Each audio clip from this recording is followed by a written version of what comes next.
So at what point is the government going to come in and shut down these luxury apartment rackets that's been going on for years? Yeah, the luxury apartment racket. These developers, these investors building these 30 to 50 unit luxury apartment complexes, pouring all their money and resources into the amenities, the pool, the community room, the landscaping, and putting the bare minimum into the materials that actually go into the apartments. When is somebody gonna step in? Because at this point, it's ridiculous, man.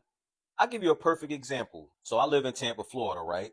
And they built the Ritz-Carlton residences on Bayshore Boulevard. Now, Bayshore Boulevard is a part of the city that basically borders the bay. Very affluent neighborhood. We talking multi-million dollar houses. A lot of people go jogging down there. It's a really nice area. The starting point for a unit in one of those Ritz-Carlton buildings is $1 million. That's the starting point. Now, I know some people that actually live in that building, and the first thing that they told me when they first completed the building, they got everybody all moved in because they were so thirsty to get people in there. I had a conversation with one of the people, and they told me that some people really don't live there, throughout the entirety of the year. Some people only live there maybe 6 months out of the year because we're talking wealthy people, right? You're going to spend $1 million on an apartment. You got money.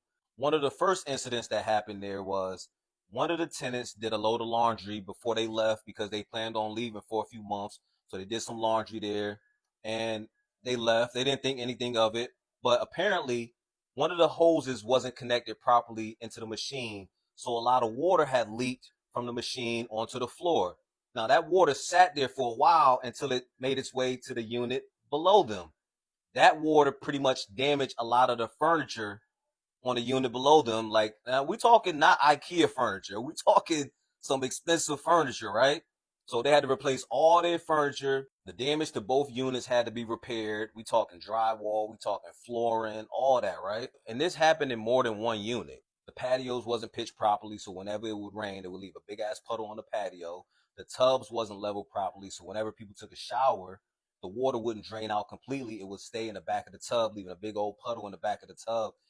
It was a mess. And every morning they had like this little lounge area where they would provide like a complimentary breakfast for all of the guests, all of the tenants. And they would all be in there basically discussing all of the problems that they are having living at the Ritz Carlton. Another example, there's this place in Tampa called the Town on West Shore. It's in South Tampa. They built that place so quickly that when we had the hurricane here a few years ago, a lot of the water was getting inside of the units because they didn't seal it properly.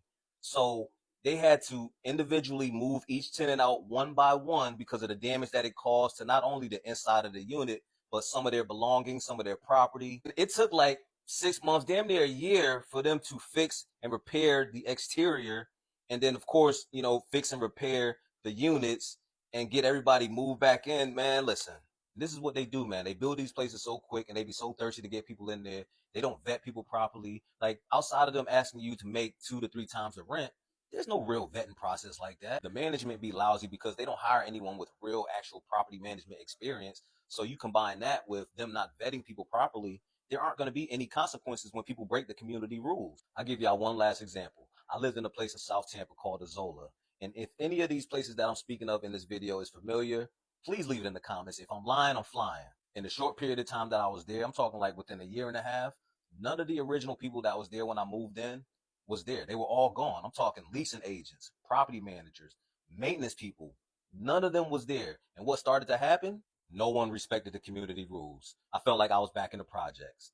Any email you sent with any complaint fell on deaf ears. Folks just stopped picking up after their dogs. People would be stepping in dog shit, bringing their groceries into their apartments.